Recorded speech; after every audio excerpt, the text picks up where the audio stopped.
அது பாழாகிவிட்டது. ஒரு சக்கரவர்த்தியின் திருமகன் சாமியார் வயோதிக பருவத்தில் அப்பா நான் திருமணம் செய்து கொள்ளவர் நான் இருக்கட்டும், சாமியார் இருக்கட்டும், யாரா இருக்கட்டும், வாக்கு கொடுத்து விட்டு உங்க வார்த்தை தவறக்கூடாது இல்லையா? அதனால திருமணத்திற்கு ஏற்பாடு செய்யுங்க. ஐயா திருமணம் செய்வதற்கு ஏண்டா ஏன் தலையில இழுத்து வாங்கி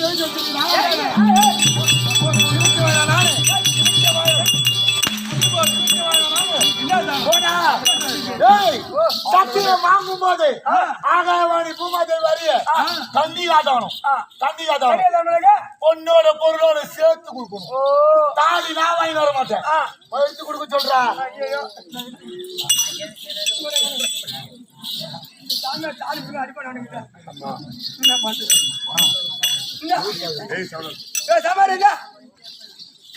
தாலிக்கான் தெரியும் எனக்கு. நான் முருகமடியா மாடி தாலி ஆடுத்து வந்துக்கிறேன்.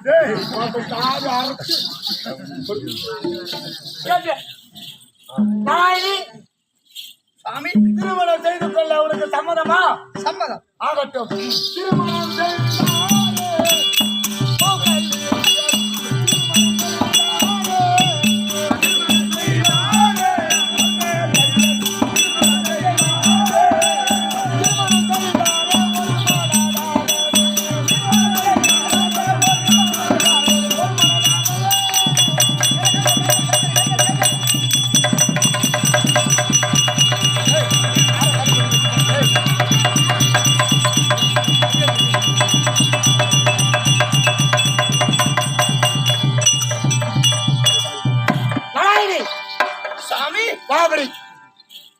தாலி கட்டி விட்டது மனையாகி விட்டாள். உண்மைதான். பாபாலாம்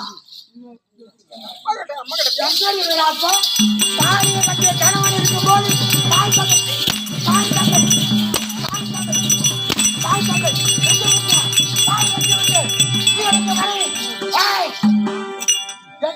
தந்தை தாலி கட்டிய கணவன் மனைவியை பார்க்க தெரியாதா? இதை தாய் தந்தை வளர்க்க போகிறாள்.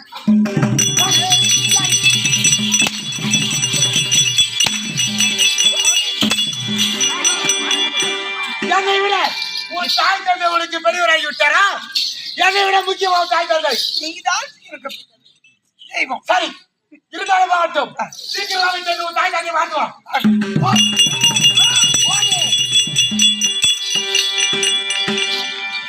அப்பா அம்மா மகளே, அம்மா நடந்ததை நான் பார்த்துக் கொண்டுதான் இருந்தேன். இல்லையம்மா, இது நாள் வரையிலே ஒரு பெண்ணிற்கு திருமணம் செய்தால் சீர்வரிசை கொடுப்பார்கள் அம்மா வீட்டிலிருந்து.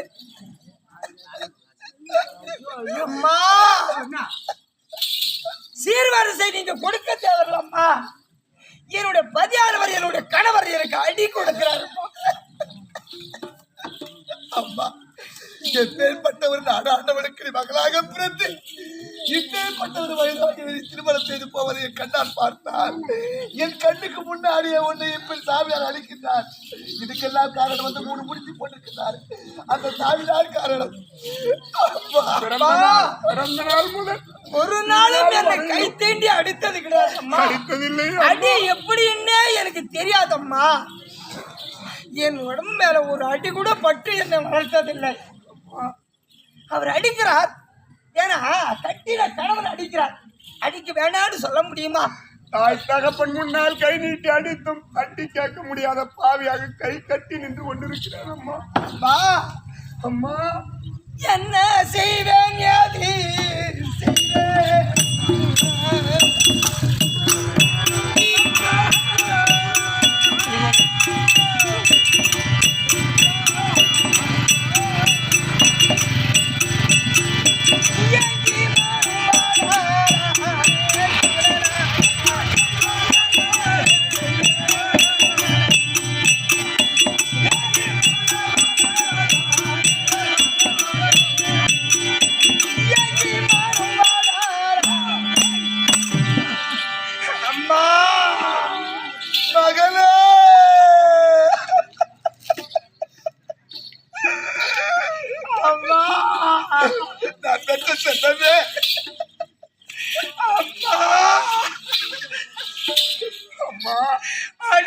என்பதே எப்படின்னு எனக்கு தெரியாதப்பா. என்ன அடித்து நீங்க வளர்க்கலையே. இன்னைக்கு அது என்னுடைய பரிகாரம் போட்டு அடிக்கிறாங்க. என்னால தாங்க முடியலையா அம்மா. ஐயோ, யாருமே நம்ம நிரந்தரமா புரியுது. யாருமே ஒருத்தர் கூட எனக்கு கைத்தடி அடி என்பது எப்படின்னு என் வாழ்க்கையில தெரியாதம்மா. ஒருத்தர் அடிக்கிற அளவுக்கு நான் நடந்ததும் கிடையாது. என்ன சாவிய போட்டு போட்டு அடிக்கிறாரே அம்மா. நான் பெற்ற செல்வமே.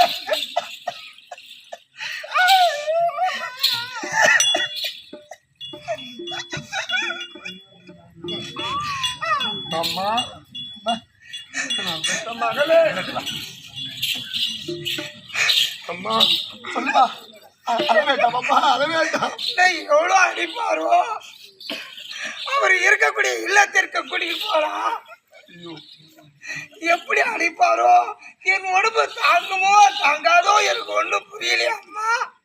சரி அம்மா, நான் அழுது கொண்டிருந்தா அந்த சாம்பார் இன்னும் என்னடே செய்யறேன் அப்படின்னு இன்னும் போட்டு அடிப்பாரு. கண்ணே, நான் பெற்ற செல்வமே. கண்ணே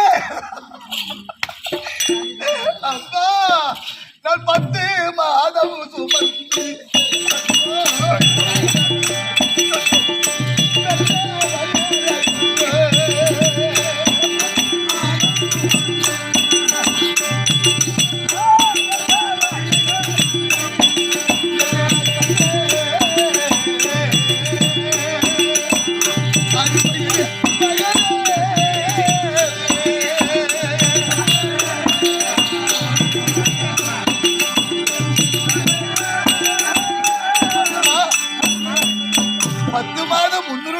சுமர்ந்து ஆமாம்மா, என் ரத்தத்தை உனக்கு நான் பாலாக கொடுத்து இப்பேற்பட்ட பாவி கிணத்துல தள்ளி விட்டேன் அடி அம்மா, தள்ளி விட்டேன் அடி அம்மா. அம்மா விதிநெறி தவறாத மன்னனுக்கு நான் வாழ்க்கப்பட்டு எப்பேற்பட்ட ஒரு கற்புடைய மங்கையாக இருந்து ஆமா அம்மா அம்மா கோட்டீஸ்வரனுக்கு மகளா பிறந்தாலும் சரி, பெண்ணா பிறந்து விட்டால் மற்றொருவனுக்கு வாக்கப்பட்டு அங்க என்ன நடக்குது அதை அனுபவித்தா தானே கணவனுடைய பாகத்தில் பங்கெடுப்பது தானே பெண்ணு.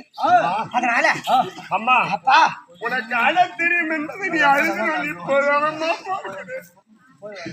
நாள் வரையில் நான் பார்த்ததில்லை அம்மா. நான் இவ்வளவு நாள் பேசிக் கொண்டிருந்தது சாமியார் பார்த்தா என்னுடைய பையனை பார்த்தா இன்னும் அடிப்பாரம்மா.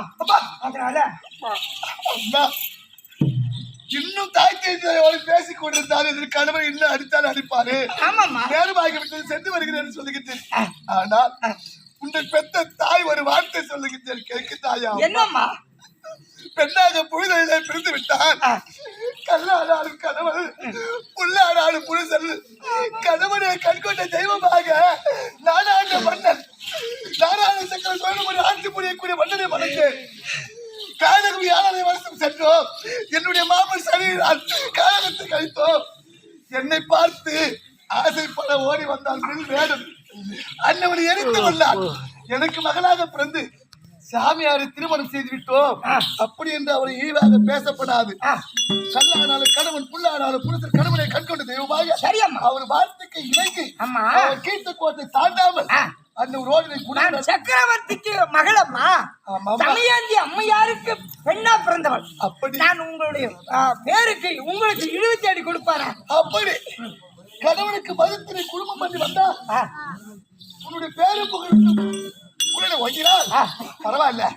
நாடாண்டு மன்னருக்கு மகனாக பிறந்தால் ஒரு வயோதிகளை மாறி போட்டு போல அண்ணோட இருந்து வாழ்க்கை செய்தா அப்படின்னு எனக்கும் உன்னுடைய தந்தைக்கும் உன்னுடைய தாய் பெருமை தேடி கொடுக்க வேண்டும். சரியம்மா, இப்படி அம்மா போய் பாருங்க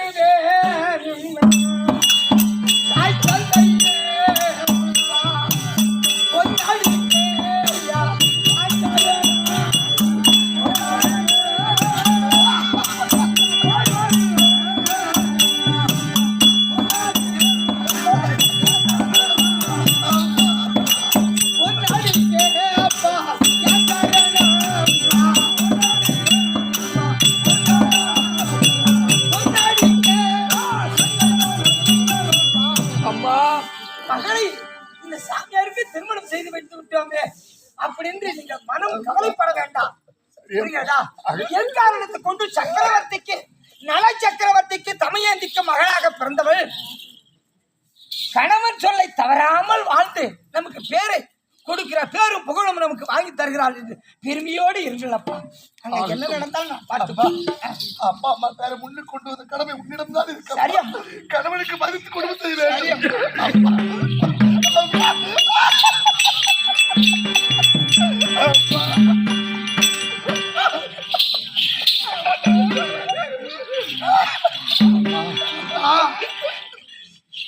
அப்பாவை ஒரு பொழுதும் கைவிடாமல் பார்த்துக் கொள்தாய். பார்த்துக் கொள்கிறேன் பார்த்துக் கொள்கிறேன். சரி சரி நான் போயிட்டு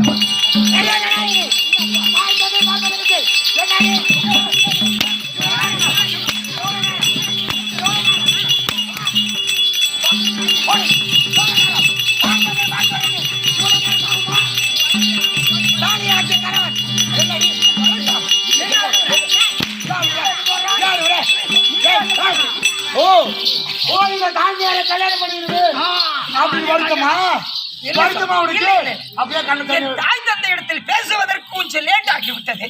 பேசிவிட்டு வந்து விட்டேன். சொல்லிட்டியா? சொல்லி போலாமா? போகலாம். எவ்வளவு நாட்டுக்கு போலாமா?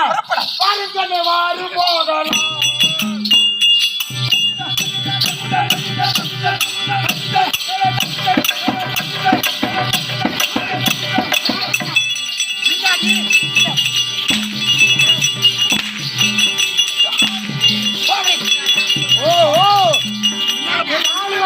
முன்னாடி போற பின்னாடி அவனை பார்த்து நடந்து வரேன்.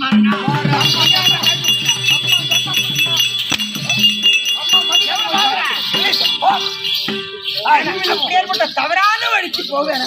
இனிமே உன்ன பின்ன ஒரு முன்னாடி வந்து சாமி நடத்திடுவேன் சாமி.